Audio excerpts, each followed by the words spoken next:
Hey guys, really excited to be here today with a friend and colleague of mine, Carter Chaskey, who is an out gay real estate agent here in the Capital District.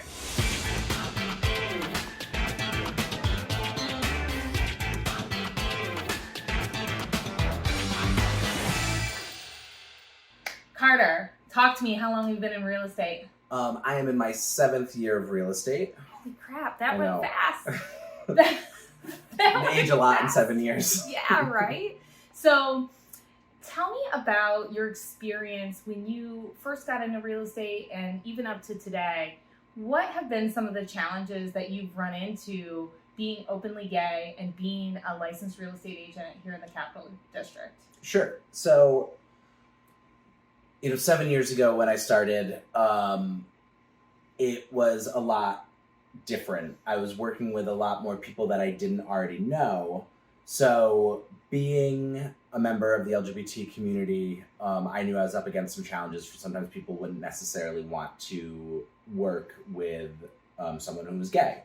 So I felt the need to maybe hide a little bit more, or at least not be as open as I am today. But even now, I'm fortunate enough that my business has grown so that I can be more comfortable being who I am, where, when I first started, it was a little bit more terrifying. Right. And I feel like along the same lines for almost any person that's of the LGBTQ community, having to feel like you need to hide in order to not have things, not have that be a penalization for you in your career, life, and work, right? So you shared with me before we got on this interview today that you had clients that recently were relocating. I think it was from Texas. Yes. Talk to me about what happened there, because I think it's really important that our viewers understand some of the shocking things that actually still go on today. Yeah, so I had these clients that were referred to me from a colleague in Texas, and they were essentially fleeing Texas for their lives. It was a group that I would call like a chosen family, which is not unique to the LGBT community, but incredibly common because we are a community that is often like ostracized. So they were moving and they needed to get out of Texas to a place where they felt safe. And Texas was not safe for them. So they knew that they wanted to be in New York State because we have some pretty strict anti-discrimination laws that made this place want to be their home. Right. So they had come, before I connected with them, they had come up to the Capital Region, and they were just trying to find a rental because they were moving here. And they couldn't find anyone that would rent to them as a group of trans individuals, and they were told that their credit was too poor. They were actually told that they had bad credit. And that was the reason why they weren't getting into a rental. So prior to connecting with me, they connected with a local loan officer who then told me that their credit could not be any better. They had worked remotely for the last 20 years, so there was no issues with moving. Their job went with them. They had incredible income. So they came to me fully underwritten, pre-approved with up to $700,000, but they were told while they were looking for an apartment that their credit was stopping them from getting into housing. Incredible. It's incredible, really, that that's still happening in 2023. One of the things you were mentioning when you were telling that story, which I'll leave my feelings out of it for now, but you mentioned that New York State has some anti-discrimination laws that are in place that maybe aren't perfect, but can you elaborate a little bit on what's there? Yeah, so sexual orientation, gender identity, gender in general, all sorts of things are protected in New York State when it comes to housing. So you cannot discriminate against members of protected communities based off, their religion, sexual orientation, gender identity, sexual expression, which is great. But those laws are not in place in a lot of the country. Right. So with New York State's rules, it's really important for anyone out there that might be watching this video that's looking for a place that they can call home, that you can guide them through that process, because you understand on all levels like what that means and how that can affect them. I mean, everyone in this process, right? The buying and selling real estate can be a little bit stressful, and to make sure that you feel heard and seen and understood. And then there's an added layer when you're working with members of the community that have been so traditionally discriminated against. So in particular, right, you need I've worked with several trans clients. When they come in, sometimes they're, the name that they go by is not their legal name. And that's always challenging with, legal paperwork and things like that. So when we refer to as their dead name, the name that they were given at birth, but they no longer use. But so often, I've run into it with appraisers who have called me and said, I see that John is purchasing a home, but the home that they're selling is in Barbara's name. Right. What's happening here, and you have to explain it and hope that you are not putting them in danger of being discriminated against. Right, exactly. So that's a delicate balance, and it's important to have, it's not just me as a real estate agent, you need to have a competent attorney, competent loan officer, people who, and you don't need to be perfect. You just need to be trying to make sure that they are heard and comfortable. Right. So no one's going to be mad at making a mistake on a name when it's a legal name. You just have to, be trying, or using the wrong pronoun. Right. These things, like, you just need to be coming from a place of genuine warmth. And it's interesting that you bring this up, because I just had a transaction with another real estate agent where we were done and closed. The client was wonderful, and I find out after closing, after everything, that they were trans, and the whole time they were purchasing the house in their dead name, but it was their legal name. Did I use the terms correctly?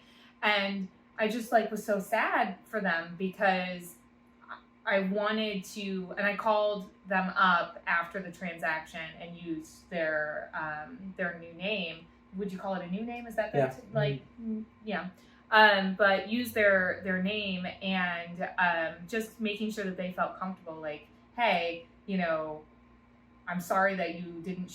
They didn't feel like they could use that name at all, because they were worried about that, and they didn't want to confuse the situation. And I guess anyone that's watching, Carter and I, very open to whatever way we can make you feel accepted, seen, heard, etc. Never want to make anyone feel cruddy, if you will. So that's probably the understatement of the century, feeling cruddy. Please share with us some stats that you had. I think they're really important. For one thing, National Association of Realtors estimates that the LGBTQ community has $1 trillion in purchasing power when it comes to homes right now.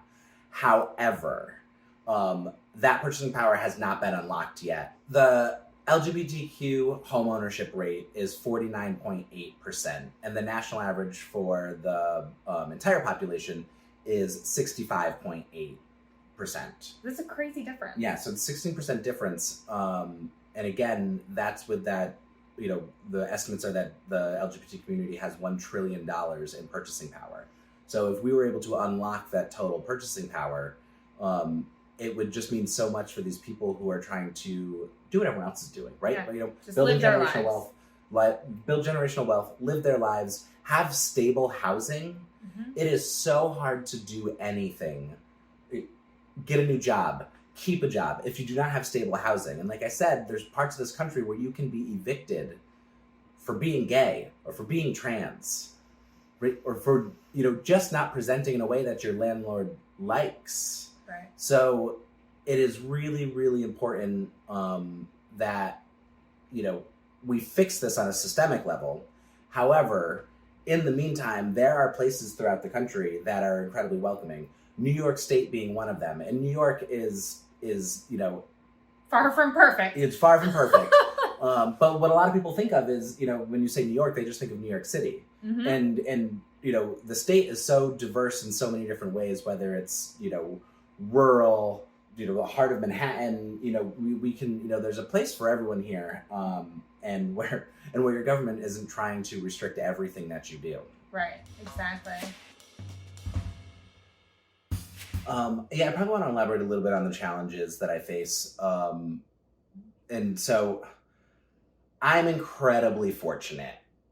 And I want to make sure that so that's part of the reason why I want to do things like this, is I want to use my privilege for good. So I am lucky. I came from a loving family. I've faced minimal discrimination in my business, in my life. But I understand that is not the case for everyone. So even if you are, and I feel like our target here is the consumer, but even, other agents in the market, like I know that people face these discriminations, and if you need someone to talk to, I'm happy to be there. I'm happy to be there. I will do anything I can to help people achieve their goals. And again, it's mostly because, not that I haven't faced any adversity, it's just that I haven't faced as much as many other members of my community have. Some of the stories are really, truly heartbreaking, I'm a privileged white woman, right? Coming from, I'm from Northern Indiana. And I don't come from like privilege, but just being a white straight woman is easier for me than for a lot of people, right? So yeah. I just can't imagine. I'm a white cisgender male, right? Right. It could have been a lot worse for me. So on top of the fact that he's just so gosh darn good looking. Anyway, Carter, it's been such a pleasure chatting with you and learning a little bit more about the LGBTQ community through real estate and what's out there to protect the community. And if you have any questions at all, we're a safe space to ask questions or have any needs as far as housing goes. We are happy to chat, even if you're not ready to buy a house. Just if you need to feel heard, feel free to reach out to us. Do you have anything in closing, Carter? Absolutely. So, one, I want to thank you for setting this up, and you're coming from a place of concern and also a place of trying to understand better. Mm-hmm. And so I want to appreciate you, one, for your allyship. Obviously, we are friends and colleagues, and so I really, really do like it being that you gave me this opportunity to talk about this, because it's something I really, really care a lot about. And for everyone out there, if you are in a situation where you need help finding housing, I'm happy to try and connect you with, in any way I can, whether it's purchasing, whether it is nonprofits, because if that's the situation you're in, I have a network that I can connect you with. And the goal here is creating an environment where people feel comfortable, and to help you achieve your goals. So, and to do that with people who can understand or relate, or just really, really want to make this process as seamless as possible for you. Yeah, I think it's also important to know that even if someone is watching this from Oklahoma, you have a network of agents that you can find someone that can be a good fit and be alliant with the gay community, no matter where they're looking to buy in the U.S. Super Absolutely. Important. I am a member of several different groups that are LGBTQ specific, and in real estate. So literally anywhere in the country, most of the world, I can find someone that can help you achieve your home ownership goals. That's awesome.